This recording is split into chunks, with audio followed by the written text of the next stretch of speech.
Check the pistons on these. Pulled out the spark plugs and everything, and there was no shiny metallic oil residue or anything like that. So took the oil out of the lower unit. Check all this is gears grinded up. That's not good. Hold up. So I was looking online for a puller for this engine, a Johnson200, and they only have OEM pullers. What I have here is a homemade from Tractor Supply. $20. I spent $20 on this 5/16. What are these called? This thing was, check it out. It was a door hanger. It's a door hanger, and once you put these in, all you have to do is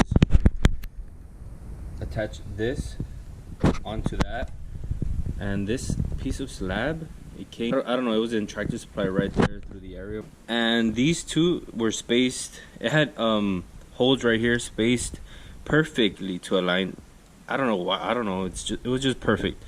So I ran it through here, got a washer, got a nut, and yeah, all you have to do is put this in here, crank it. It's already coming out. It's real easy.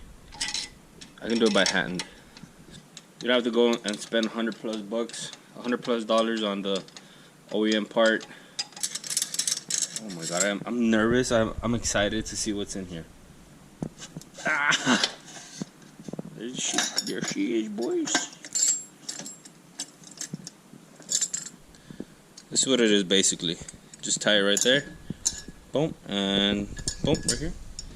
And she pulls. Easy as that. Oh man, I'm excited to see what's... The bearings look good in here. The seal, not too good. Looks pinched right here. Anyways, we're gonna put this in here. I don't think that. Oh my god, there's a bunch of shavings in there, boys.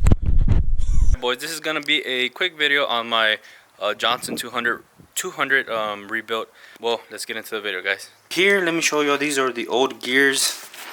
This is the cracked pinion nut. I have no idea why this guy cracked. Ah, man, the previous owner must be pissed because he probably had it up to date and everything. Man, I have no idea why this happened, bro. It sucks. But anyways, I have everything now. The parts came in, these two gears and the pinion. I ordered this guy right here. As you can see, it's already assembled in the back, and the pinion already installed. What happened with this guy was, as you can see, all those little pins right there are stripped and chipped off. If you know the pinion rests in there, like as far as the pinion, well, you know what happened to the pinion. So that, I had to order that part too. I have it over there installed. You just take off of this guy right here. All you have to do is, there's gonna be a hole right there. All you have to do is tap it out, tap this little pin out. There's gonna be a spring in there. Take the spring out and put it on the new one you ordered.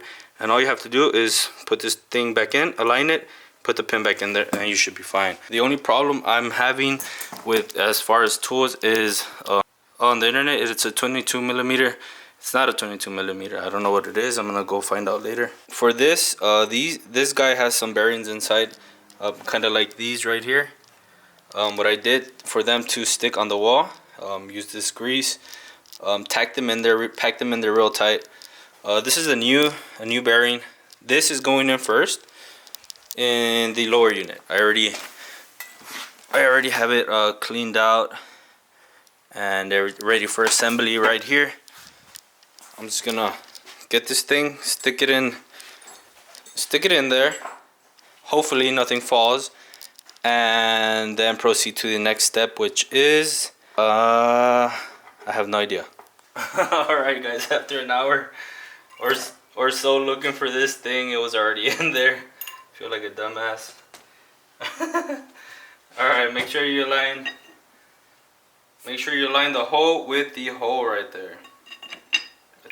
It's as easy as that. It's literally just gonna go in. There's gonna be some resistance, but All you have to do is pull it down. If you try and put it in like that, it's not gonna work.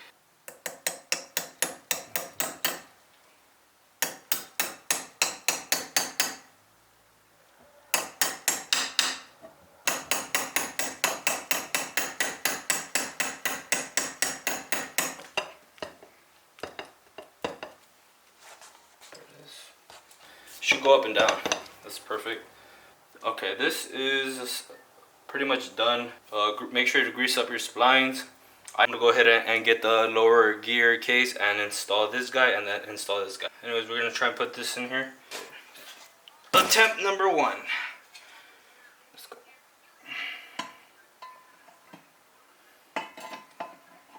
Like it wants to go in there.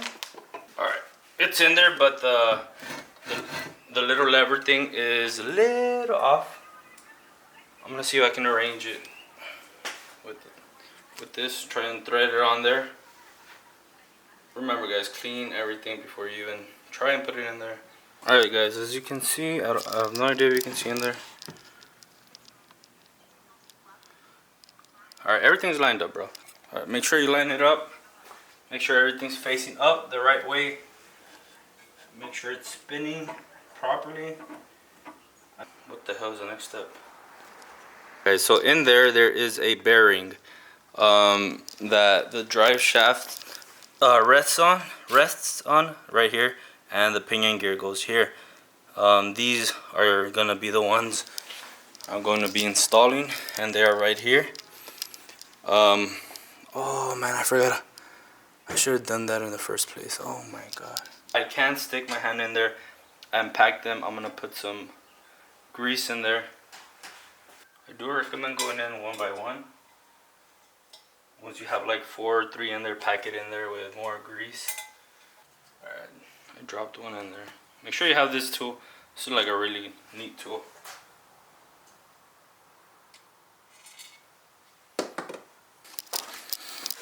Alright guys, I don't know if you can see it in there. I think I went a little overboard with the marine grease. Next step is this thing. Okay, make sure it goes in there.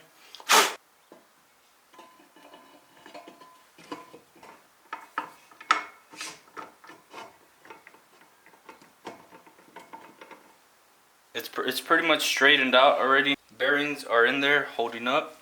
Carrie, give me that big rod. Alright boys, next step, put this big bad boy in here. I would say, going nice and slowly. How in the world am I going to put the pinion gear?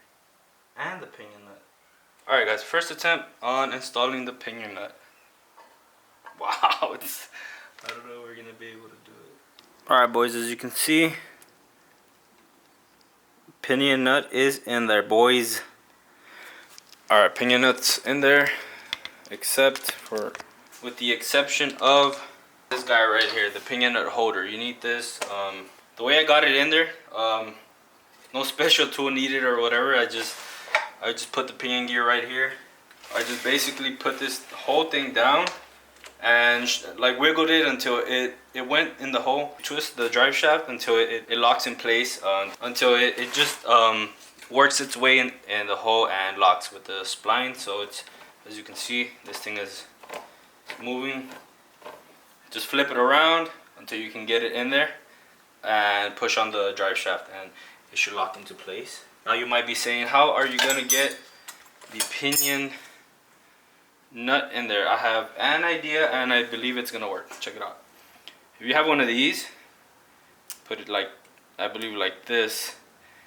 I'm just gonna try and slide it in there and turn this drive shaft so it can lock into place. I'm gonna try and see if it's gonna be, it's gonna be. The drive shaft out a little more. All right. Oh shit! I think I got it in there.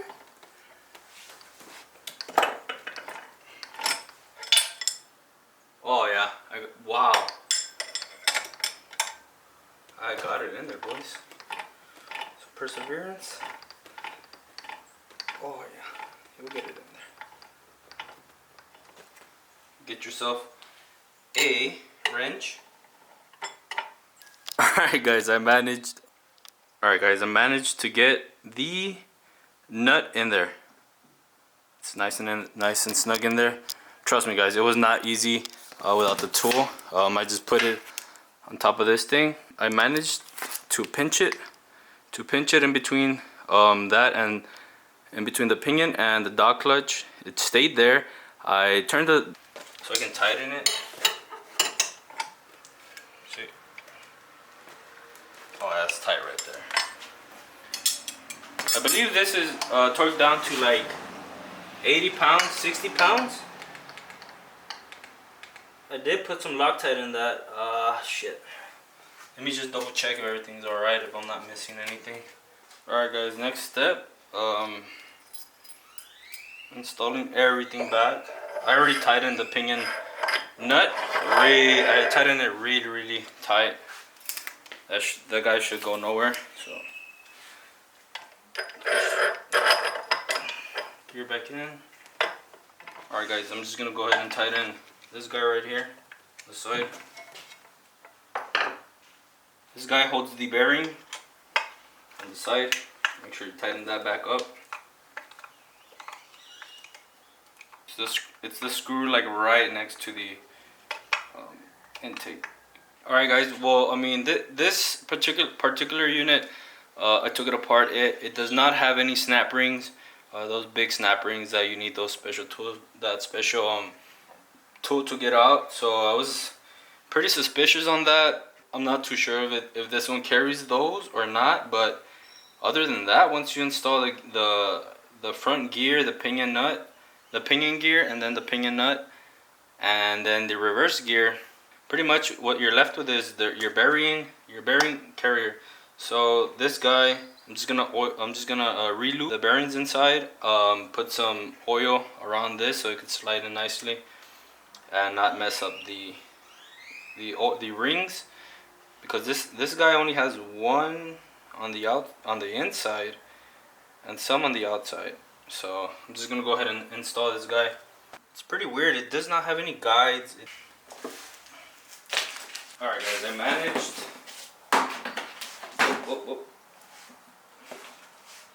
Managed to find a way how to get this thing all the way down. Just a simple wire brush. Put it on the outer side, on the inner side, in the middle.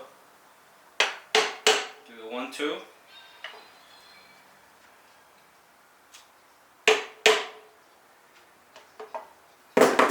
And I can see the retaining screws right here that keeps that in place. I'm gonna go ahead and install them. Now what I'm talking about is these guys right here. These go in the bearing case, and once these things are in there, and you just pop the screw in there and it holds it in place so it won't pop out or anything. I believe that's why it did not have any snap rings. I'm not too sure about that. And as always, make sure this thing spins. Make sure it does what it's supposed to. So pop it in forward gear.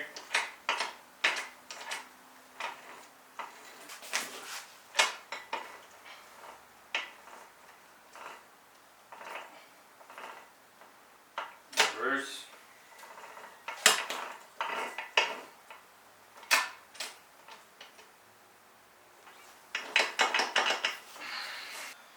Alright, there it is. Next step is installing this drive shaft piece holder. I have no idea what it's called, but right here it has a hole. I read that this needs to be facing forward. Make sure it's facing forward because it does throw some oil through here down the drive shaft.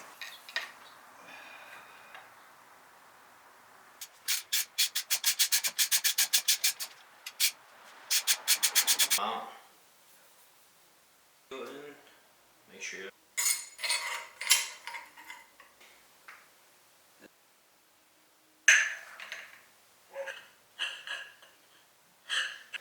it finally went in.